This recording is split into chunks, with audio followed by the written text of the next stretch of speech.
Donetsk पर रूस का भीषण हमला देखने को मिला है। यहां ड्रोन अटैक हुआ है तो रिहायशी इलाकों में टारगेट किए गए हैं। रूसी ड्रोन अटैक से भारी तबाही मचाई गई है।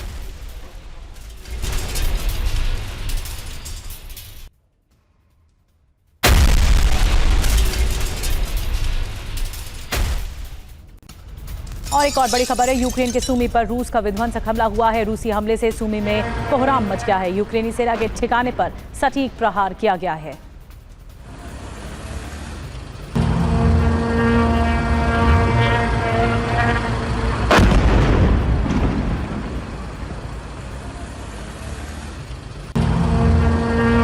तस्वीरें आपको दिखा रहे हैं कि किस तरह से आधी रात को आक्रमण हो रहे हैं और यूक्रेन पर एक बार फिर से अटैक हुआ है। यूक्रेनी सेना के ठिकाने पर सटीक प्रहार किया गया है।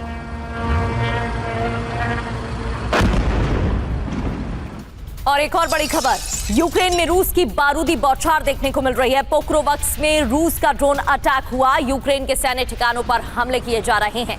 रूसी हमले से यूक्रेन में बड़ी तबाही मची हुई है।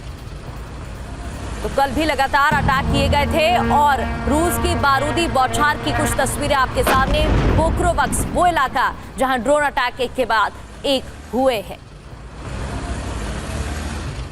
एक और बड़ी खबर है, यूक्रेन में बिजली संकट और ज्यादा गहरा गया है। ज़ेलेंस्की के इंटरव्यू के बीच ही 2 बार बिजली गुल हो गई। इंटरव्यू के दौरान काफी देर तक अंधेरा छाया रहा। ये देखिए तस्वीरें आपको दिखा रहे हैं, जब ज़ेलेंस्की इंटरव्यू दे रहे थे उसी वक्त 2 बार बिजली चली गई, ब्लैकआउट हो गया। ये बताता है कि यूक्रेन में बिजली संकट और ज्यादा गहरा गया है। और रूस से डायरेक्ट वॉर नहीं चाहता है नाटो। बड़ी जानकारी, डायरेक्ट वॉर के मूड में नाटो नहीं है। नाटो के पूर्व महासचिव का बड़ा दावा, ज़ेलेंस्की ने यूक्रेन पर नो फ्लाई जोन लागू करने की अपील की थी। ये उनकी तरफ से बताया गया है। रूस के डर से नाटो ने यूक्रेन के हवाई क्षेत्र को बंद करने से इनकार कर दिया, यानी कि डायरेक्ट वॉर नहीं चाहता नाटो।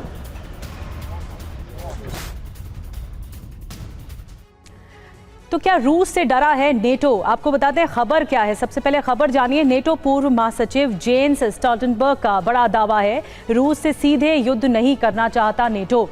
ज़ेलेंस्की ने यूक्रेन पर नो फ्लाई जोन लागू करने की अपील की थी। नेटो ने रूस के डर से यूक्रेन एयर स्पेस बंद करने से इनकार कर दिया था। यूक्रेन के एयर स्पेस को बंद करने से रूस के साथ सीधा युद्ध हो जाता। नेटो के इनकार की वजह क्या है?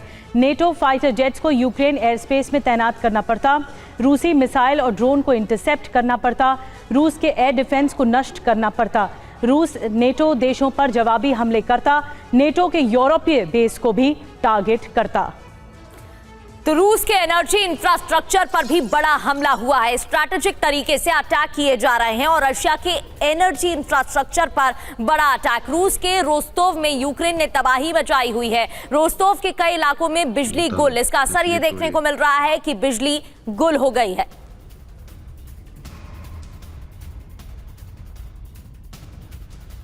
और एक और बड़ी खबर यह है कि नेटो सहयोगियों को अमेरिका का बड़ा झटका लगा है। नेटो देशों को अमेरिका से नहीं मिलेंगे अहम हथियार। अमेरिका ने $5 अरब के हथियारों की आपूर्ति रोकी है। सरकारी शटडाउन की वजह से अमेरिका का यह बड़ा फैसला है।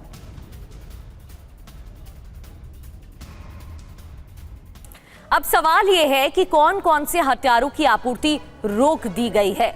एयर टू एयर मिसाइल इसमें शामिल है। डेनमार्क, पोलैंड, नौसैनिक एयर डिफेंस सिस्टम भी यहां पर, इसमें भी कई हथियार शामिल हैं। क्रोएशिया, पोलैंड, ये वो रीजन भी हम आपको बता रहे हैं जो आपूर्ति रोकी गई है। हिमार्स लॉन्चर और MLRS बहुत महत्वपूर्ण है, ये इस पर भी रोक लगाई गई है। देखिए इसका असर क्या होगा, नेटो देशों का एयर डिफेंस कमजोर हो जाएगा। नेटो के खिलाफ रूस की जो आक्रामकता है, अग्रेशन है, वो भी बढ़ जाएगा। यूक्रेन पर रूसी हवाई हमले भी तेज हो जाएंगे।